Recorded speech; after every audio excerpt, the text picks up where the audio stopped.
ಬೆಳಗ್ಗೆ ವಿಡಿಯೋ ಮಾಡ್ತಾರೆ. ಕಿಶೋರ್ ಇವತ್ತೊಂದು 5-6 ಸತಿ ಫೋನ್ ಮಾಡಿದ್ದೀನಿ, ನನಗೆ ಬರೋದೇ ಇಲ್ಲ. ನಾನು ಒಂದೊಂದು ಹಾರ ಹಾಕ್ಬೇಕಂತೆ. ಹಾಯ್ ಎಲ್ರಿಗೂ ನಮಸ್ಕಾರ, welcome back to my YouTube channel. ಇವತ್ತು ಮಂಗಳವಾರ, ನವರಾತ್ರಿ 2ನೇ ದಿನ. ಸೊ ಬೆಳಗ್ಗೆನೇ ವಿಡಿಯೋ ಸ್ಟಾರ್ಟ್ ಮಾಡ್ಕೊಂಡಿದ್ದೀನಿ. ಇವತ್ತೇನಿಲ್ಲ ಅಂದರೆ ಇವತ್ತು ನಿನ್ನೆ ಆಲ್ರೆಡಿ ಎಲ್ಲ ಪೂಜೆ ಮಾಡಿರೋದ್ರಿಂದ ಬೆಳಗ್ಗೆ ನಾರ್ಮಲ್ ಪೂಜೆ ಆ ಥರ. ಸೊ ಇವಾಗೆಲ್ಲ ಕ್ಲೀನ್ ಮಾಡಿ ಮನೆಯೆಲ್ಲ ಒರೆಸಿ ಕೊಡ್ತೀನಿ. ರಾಕೇಶ್ವರ್ ಪೂಜೆ ಮಾಡಿ ಹೋಗ್ತಾರೆ. ಈವ್ನಿಂಗ್ ಪೂಜೆಗೆ ನಾನು ಸ್ನಾನ ಮಾಡಿ ಇವಾಗ ಮಧ್ಯಾಹ್ನ ಎಲ್ಲ ಮುಗಿಸ್ಕೊಂಡು ಮತ್ತೆ ಎಲ್ಲ ಕೆಲಸ ಎಲ್ಲ ಮುಗಿಸ್ಕೊಂಡು ಮತ್ತೆ ಸಂಜೆಗೆ ಪೂಜೆ ನಾನು ಆ್ಯಕ್ಚುಲಿ ಮಾಡ್ತೀನಿ. ನೈವೇದ್ಯ ಏನು ಇಡಬೇಕು ಅದನ್ನ ಇಟ್ಬಿಟ್ಟು ಪೂಜೆ ಮಾಡ್ತೀನಿ. ಇವತ್ತು ನವರಾತ್ರಿ 2ನೇ ದಿನ. ಬ್ರಹ್ಮಚಾರಿಣಿ ದೇವರನ್ನ ನಾವು ಪೂಜೆ ಮಾಡ್ತೀವಿ. ಮತ್ತು ಇವತ್ತು ನೈವೇದ್ಯಕ್ಕೆ ಸಕ್ಕರೆ ಅಥವಾ ಸಕ್ಕರೆ ಹಾಕಿ ಮಾಡಿರೋವಂಥ ಶಾವಿಗೆ ಪಾಯಸ ಆಗಿರ್ಬೋದು ಅಥವಾ ಬೆಲ್ಲನೂ ಕೂಡ ಇಡ್ಬೋದಂತೆ. ಮತ್ತು ಇದು ರೆಡ್ ಕಲರ್ ಡ್ರೆಸ್ನ ಹಾಕಬೇಕು. ಆ್ಯಂಡ್ ರಾಕೇಶ್ ಅವರು ಆಫೀಸಿಗೆ ರೆಡ್ ಕಲರ್ ಡ್ರೆಸ್ನೇ ಹಾಕ್ಕೊಂಡು ಹೋಗ್ತಿದ್ದಾರೆ. ಸೊ ಇವಾಗ ನಾನು ಕೂಡ ಪೂಜೆ ಎಲ್ಲ ಮಾಡಬೇಕು. ಇನ್ನು ಅವರು ಆ್ಯಕ್ಚುಲಿ ಆಫೀಸ್ ಬೆಳಗ್ಗೆನೇ ವಿಡಿಯೋ ಮಾಡ್ತಿರೋದು. ಜಸ್ಟ್ ಇವಾಗ ಇನ್ನು 8:30 ಆ ಥರ ಏನೋ ಆಗಿದೆ. ಅಷ್ಟು ನಾನು ಮನೆಯೆಲ್ಲ ಫಟಾಫಟ ಹೊರಿಸ್ಬಿಟ್ಟು ಮನೆ ಕೆಲಸ ಎಲ್ಲ ಕಂಪ್ಲೀಟಾಗಿ ಮುಗಿಸಿ ಅವ್ರಿಗೆ ಪೂಜೆ ಮಾಡೋದಕ್ಕೆ ರೆಡಿ ಮಾಡಿ ಕೊಡ್ತೀನಿ. ಅದಾದಮೇಲೆ ಇವಾಗ ತಿಂಡಿ ಆ ಥರದ್ದೇನು ಸಮಸ್ಯೆನೇ ಇಲ್ಲ. ಬಿಕಾಸ್ ಇವಾಗ ಉಪವಾಸ, ನಿಮಗೆ ಗೊತ್ತು 9 ದಿನ ಉಪವಾಸ ಏನು. ಆ್ಯಂಡ್ ಅವ್ರ ಬಾಕ್ಸು ಕೂಡ ಏನು ತೊಗೊಂಡು ಹೋಗಲ್ಲ. ಒಂದು ಆ್ಯಪಲ್ ಹಾಕೊಂಡು ಹೋಗ್ತಾರೆ ಅಷ್ಟೇ ಮ್ಯಾಕ್ಸಿಮಮ್. ಅದನ್ನು ತಿಂದ್ರು ಇಲ್ಲ ಅಂದರೆ ಇದಿಲ್ಲ. ಈವ್ನಿಂಗ್ ಟೈಮ್ ಬಂದು ಮಾತ್ರ ಸಾಬುದಾನ ಒಂದೇನು ಉಪವಾಸ ಇದು ಮಾಡ್ತೀವಲ್ಲ ಅದನ್ನು ತಿಂತಾರೆ. ಸೊ ಹಾಗಾಗಿ ಮಾಡಬೇಕು. ಮತ್ತು ಇವತ್ತು ಏನು ಇನ್ನೊಂದು ಎಡವಟ್ಟು ಆಗಿದೆ ಅಂದರೆ ಏನಾಯಿತು ಅಂತ ಗೊತ್ತಿಲ್ಲ. ಆ್ಯಕ್ಚುಲಿ ನಾವು ಇವಾಗ ಅಂದರೆ ಏನೊಂದು ದೀಪ ಒರೆಸ್ಬೇಕು 9-10 ದಿನ ಅಂತ ಹೇಳಿದ್ರು ಅತ್ತೆ. ಬಟ್ ನೈಟ್ ಮಲ್ಕೊಂಡು ಬೆಳಗ್ಗೆ ಅದೆಲ್ಲ ಆ್ಯಕ್ಚುಲಿ ಮಸಿ ಥರ ಆಗಿಬಿಟ್ಟಿದೆ ನೆಲ ಎಲ್ಲ. ಏನಕ್ಕೆ ಅಂತ ಗೊತ್ತಿಲ್ಲ, ಏನಾಯಿತು ಅಂತ ಗೊತ್ತಿಲ್ಲ. ಒಂಥರ ಅನಿಸ್ತದೆ ಮೇ ಬಿ ದೀಪದ ಹೊಗೆಗೆ ಅಂತ ಅಂದ್ಕೊಂಡೆ. ಆ್ಯಂಡ್ ಅಮ್ಮ ವಿಂಡೋ ಏನಾದರೂ ತೆಗಿಯೋವಾಗ ಏನೂ ಆಗಲ್ಲ ಅಂತ ಹೇಳಿದ್ರು. ಸರಿ ಅಂತ ಹಾಗೆ ಮಾಡಿದ್ದೀನಿ. ನೋಡೋಣ, ಇವಾಗ ಬೇಗ ಕೆಲಸನ ಮುಗಿಸೋಣ. ಅವರು ಪೂಜೆನ ಮಾಡಿಬಿಟ್ಟು ಹೊರಡಬೇಕು. ಹಾಗಾಗಿ ಬೆಳಗ್ಗೆ ಫಸ್ಟ್ ಕೆಲಸನೇ ಸ್ಟಾರ್ಟ್ ಆಗೋದು ಬಾಗಿಲಿಗೆ ರಂಗೋಲಿ ಎಲ್ಲ ಹಾಕಿ ಬಿಡೋದ್ರಿಂದ. ನಿಮ್ಮೆಲ್ರಿಗೂ ಗೊತ್ತು ನಂಗೆ ರಂಗೋಲಿ ಹಾಕೋದಕ್ಕೆ ಸ್ವಲ್ಪನೂ ಬರೋದಿಲ್ಲ.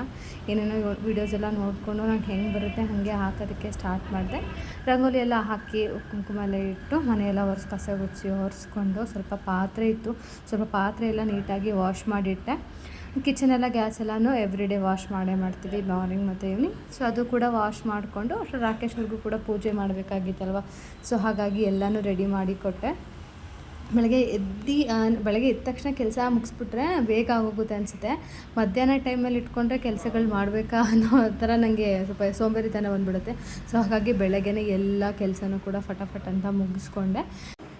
ಸ್ವಲ್ಪ ಒಣಗಾಕಿರೋ ಬಟ್ಟೆ ಇತ್ತು. ಮುಂಬೈಯಲ್ಲಿ ತುಂಬ ಮಳೆ ಬರ್ತಾನೆ ಇರುತ್ತೆ. ಸೊ ಬಟ್ಟೆ ವಾಷಿಂಗ್ ಮಿಷಿನಲ್ಲಿ ಒಣಗಾಕಿರೋ ಬಟ್ಟೆನೂ ಕೂಡ ಒಣಗೋದೇ ಇಲ್ಲ, ಒಂದು 2-3 ದಿನ ಬೇಕು. ಸೊ ಬಟ್ಟೆ ಎಲ್ಲ ಒಣಗಿತ್ತು, ಅದನ್ನೆಲ್ಲ ಎತ್ಕೊಂಡು ಅದನ್ನೆಲ್ಲ ಮಡಿಸಿಡ್ತಿದ್ದೆ.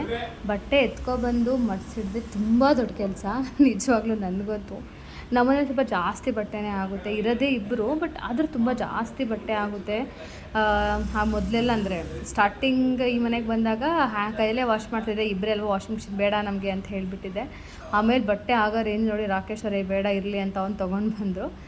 ಆಮೇಲೆ ವಾಷಿಂಗ್ ಮಿಷಿನಲ್ಲಿರೋ ಬಟ್ಟೆ ಎಲ್ಲ ಆಗಿತ್ತು, ಅದನ್ನೆಲ್ಲ ತೆಗೆದು ಒಣಗಾಕಿ ನೀಟಾಗಿ. ಇಲ್ಲಿ ನಮ್ಮ ಮನೇಲಿ ಏನಂದರೆ ಗ್ಯಾಲ್ರಿಗಳಿವೆ. ಮುಂಬೈಲೆಲ್ಲ ಕಿಟಕಿ ಆ ಥರದ್ದೆಲ್ಲ ಗ್ಯಾಲ್ರೀಸ್ ಇರುತ್ತೆ. ಕಿಚನ್ಗೂ ಗ್ಯಾಲ್ರಿ ಇರುತ್ತೆ, ಹಾಲ್ಗೂ ಗ್ಯಾಲ್ರಿ ಇರುತ್ತೆ, ರೂಮ್ಗೂ ಗ್ಯಾಲ್ರೀಸ್ ಇರುತ್ತೆ. ಸೊ ಅಲ್ಲಿ ಎಲ್ಲನೂ ಬಟ್ಟೆ ಎಲ್ಲ ಒಣಗಾಕೊಂಡೆ. ಕೆಲಸ ಆಯಿತು ಅಂದರೆ ಇವಾಗ ಆಲ್ಮೋಸ್ಟ್ ಎಲ್ಲ ಕೆಲಸ ಮುಗಿದ ಮನೆಯೆಲ್ಲ ಒರೆಸಿ ಎಲ್ಲ ಮಾಡಿ ಬಟ್ಟೆ ಎಲ್ಲ ಎತ್ಕೊಬಂದು ಫೋಲ್ಡ್ ಮಾಡಿ ಕೂಡ ಇಟ್ಟಿದ್ದೀನಿ. ಬೆಳಗ್ಗೆನೇ ಎಲ್ಲ ಕೆಲಸ ಮುಗಿಸ್ಬಿಟ್ರೆ ಆರಾಮಾಗಿ ರೆಸ್ಟ್ ಮಾಡ್ಬೋದು ಅಂತ. ಅವರು ಕೂಡ ಪೂಜೆ ಮಾಡಿ ಹೊರಟರು.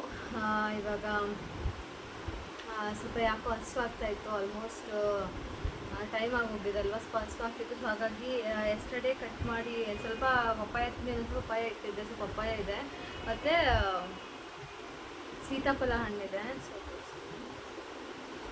ಸೀತಾಫಲ ಹಣ್ಣು, ನನಗೆ ಸೀತಾಫಲ ಹಣ್ಣು ತುಂಬ ಇಷ್ಟ ಆಗುತ್ತೆ, ಸಖತ್ ಇಷ್ಟ. ಹಾಗಾಗಿ ಇದನ್ನೇ ಜಾಸ್ತಿ ತಿಂತೀನಿ ನಾನು. ಮತ್ತು ಪಪ್ಪಾಯ ಯಾಕೆ ತಿಂತೀನಿ ಜಾಸ್ತಿ ಅಂದರೆ ಈ ಟೈಮಲ್ಲಿ ನಾರ್ಮಲಾಗಿ ಇಷ್ಟ, ಬಟ್ ಆದರೂ ತಿನ್ನಲ್ಲ. ಬಟ್ ಇವಾಗ ಯಾಕೆ ತಿಂತೀನಿ ಅಂದರೆ ಹಸ್ಕೊಂಡಿದ್ದಾಗ ತಿಂದರೆ ಸ್ವಲ್ಪ ಅಂದರೆ ಹೊಟ್ಟೆ ತುಂಬಿದ ಫೀಲ್ ಆಗುತ್ತೆ. ಹಾಗಾಗಿ ಸೊ ಹಣ್ಣೆಲ್ಲ ತಿಂದು ಬೆಳಗ್ಗೆ 10 ಗಂಟೆ 10:30 ಅಷ್ಟರಲ್ಲೆಲ್ಲ ಎಲ್ಲ ಕೆಲಸನೂ ಮುಗಿಸ್ಬಿಟ್ಟೆ ಅನಿಸುತ್ತೆ. ಮೇ ಬಿ 11 ಗಂಟೆಗೆಲ್ಲ ಎಲ್ಲ ಕೆಲಸ ಮುಗಿದ್ಬಿಟ್ಟಿತ್ತು. ಸೊ ಇನ್ನೇನು ಮಾಡೋದು, ಸರಿ ಸ್ವಲ್ಪ ಹಸುವಾಗ್ತಿತ್ತು ಅಂತ ಫ್ರೂಟ್ಸ್ನ ತಿಂದ್ಕೊಂಡು ಕೂತ್ಕೊಂಡೆ. ಅಂದರೆ ಇವಾಗ ಉಪವಾಸ ಇರೋದ್ರಿಂದ ಏನಾದರೂ ತಿನ್ನಬೇಕಂತ. ಆಮೇಲೆ ಹೋಗಿ ಬೇಗ ಸ್ನಾನ ಮಾಡ್ಕೊಂಡು ಬಂದು ಫ್ರೆಶ್ ಅಪ್ ಆದೆ. ಇವತ್ತು ರೆಡ್ ಕಲರ್ ಡ್ರೆಸ್ ಹಾಕೋಬೇಕಂತ ಇತ್ತು. ಇರೋದ್ರಲ್ಲೇ ಯಾವುದೋ ಒಂದು ರೆಡ್ ಮ್ಯಾಚ್ ಮಾಡಿದ್ದೀನಿ. ಸೊ ಇದು ಸ್ವಲ್ಪ ತುಂಬ ಮರೂನ್ ಥರನೇ ಇದೆ, ಬಟ್ ಇರೋದ್ರಲ್ಲೆಲ್ಲ ಇದೆ ಬೆಟರು. ಸೊ ಹಾಗಾಗಿ ಈ ಡ್ರೆಸ್ ಹಾಕ್ಕೊಂಡಿದ್ದೀನಿ. ಇವಾಗ ರೆಡಿ ಆಗಬೇಕು.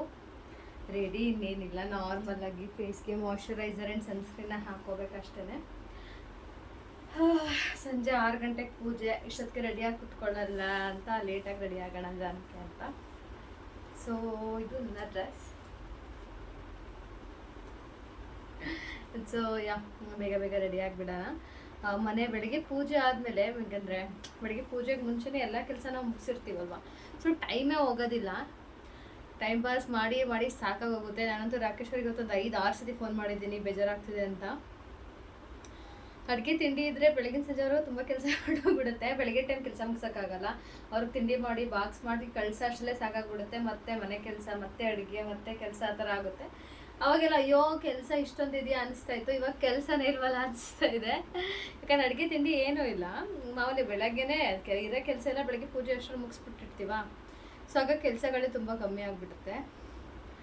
ಸೊ ಇವಾಗ ರೆಡಿ ಆಗಬೇಕಂದ್ರೆ ರಾಕೇಶ್ ಅವ್ರು ಕೂಡ ಕಾಲ್ ಮಾಡಿದ್ರು, ಬೇಗ ಬರ್ತೀನಿ ಇವತ್ತು ಅಂತ. ಬೇಗ ಅಂದರೆ ಇಲ್ಲಿಗೆ ಬರೋದು ಒಂದು 5 ಅಂದರೆ ನಾರ್ಮಲಾಗಿ ಅವ್ರು ಹೊರಡೋದೇ 6ಗೆ, 5ಗೆ ಹೊರಡ್ತಾರೆ. 1 ಅವರ್ ಮುಂಚೆ ಹೊರಡ್ತಾರೆ. ಅದನ್ನೇ ಅವ್ರ ಪ್ರಕಾರ ಬೇಗ ಅಂತ. ಅಟ್ಲೀಸ್ಟ್ ಅಷ್ಟಾದರೂ ಬೇಗ ಬರ್ತಿದ್ದಾರಲ್ಲ ಅಂತ ಸಮಾಧಾನ ಮಾಡ್ಕೋಬೇಕು. ಸೊ ಇವಾಗ ರೆಡಿ ಆಗ್ತೀನಿ ಬೇಗ ಬೇಗ. ನಾರ್ಮಲಾಗಿ ನಾನು ರೆಗ್ಯುಲರಾಗಿ ಹೇಗೆ ರೆಡಿ ಆಗ್ತೀನಿ ಆ ಥರ ರೆಡಿ ಆಗ್ತಿದ್ದೀನಿ. ನಾನು ಸ್ಕಿನ್ಗೆ ಯಾವುದೇ ರೀತಿಯಾದಂಥ ಪ್ರಾಡಕ್ಟ್ನ ಯೂಸ್ ಮಾಡೋಕ್ಕೂ ಮುಂಚೆ ತುಂಬ ಸಲ ಯೋಚನೆ ಮಾಡ್ತೀನಿ. ನನ್ನ ಸ್ಕಿನ್ ಬಗ್ಗೆ ನಂಗೆ ತುಂಬ ಜಾಸ್ತಿ ಕೇರ್ ಇದೆ. ಹಾಗಾಗಿ ಸ್ವಲ್ಪ ಯಾವುದೇ ಫೇರ್ನೆಸ್ ಕ್ರೀಮ್ ಕೂಡ ಯೂಸ್ ಮಾಡಲ್ಲ. ನಮ್ಮ ಲಾಸ್ಟ್ ವಿಡಿಯೋದಲ್ಲೇ ನಿಮ್ಗೆ ಹೇಳ್ದಾಗೆ. ಸೊ ಮಾಯ್ಶ್ಚರೈಸರ್ ಸನ್ಸ್ಕ್ರೀನ್ ಹಾಕ್ಕೊಂಡು ಸಿಂಪಲ್ಲಾಗಿ ತಲೆ ಬಾಚ್ಕೊಂಡು ಆರಾಮಾಗಿ ಕುತ್ಕೊಂಡೆ. ಹೂ ಕಟ್ತಾ ಇದ್ದೀನಿ. ಅಂದರೆ ಅದು 9 ಹಾರ ಹಾಕಬೇಕಲ್ಲ, ಅಂದರೆ ಒಂದೊಂದು ದಿನವೂ ಒಂದೊಂದು ಹಾರ ಹಾಕ್ಬೇಕಂತೆ. ಸೊ ಹಾಗಾಗಿ ಹೂ ಕಟ್ತಿದ್ದೀನಿ. ತುಂಬ ಚಿಕ್ಕಕ್ಕೆ ಕಟ್ತಿದ್ದೀನಿ. ಬಿಕಾಸ್ ಅದು 9 ಚಿಕ್ಕ ಫೋಟೋ ಆಗಿರೋದ್ರಿಂದ ಜಾಸ್ತಿ ಹಾರಗಳು ಹಾಕಿದ್ರೆ ಉಳಿಯಲ್ಲ, ಆಮೇಲೆ ದಪ್ಪ ದಪ್ಪ ಹಾರ ಹಾಕಿದ್ರೆ. ಸೊ ಸಿಂಪಲಾಗಿ ನಾನೇ ಕಟ್ಕೋತಾ ಇದ್ದೀನಿ. ಸೇವಂತಿಗೆ ಹೂವಲ್ಲಿ ಸೇವಂತಿಗೆ ಹೂವು.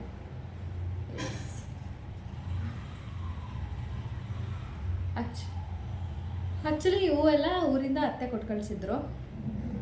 ಅಂದರೆ ಅವರು ಹೂವು ಹಾಕಿದ್ದಾರೆ, ಅವರು ಕೊಟ್ಟು ಕಳಿಸಿದ್ರು. ಅಂದರೆ ಅತ್ತೆ ಮನೆಗೆ ಇಲ್ಲಿಗೆ ಎಲ್ಲದಕ್ಕೂ ಕೊಟ್ಟು ಕಳಿಸಿದ್ರು ಹಬ್ಬಗಳಿಗೆ. ಸೊ ಅದೇ ಆಯಿತು ಈ ಸಲ. ಸದ್ಯ ಇಲ್ಲೆಲ್ಲ ಈ ಥರ ಹೂವು, ಮಲ್ಲಿಗೆ ಹೂವು ಆ ಥರ ಎಲ್ಲ ಸಿಗೋದಿಲ್ಲ. ಈ ಹೂವುಗಳು ಕೂಡ ತುಂಬ ರೇರು. ಇಲ್ಲಿ ನಮ್ಮ ಕಡೆ ಹೆಂಗೆ ಹಬ್ಬ ಅಂತ ಬಂದರೆ ಸೇವಂತಿಗೆ ಹೂವು ಫಸ್ಟ್ ತೊಗೋತೀವಲ್ಲ, ಇಲ್ಲಿ ಚೆಂಡು ಹೂವು ಇಟ್ಕೊಂಡಿರ್ತಾರೆ.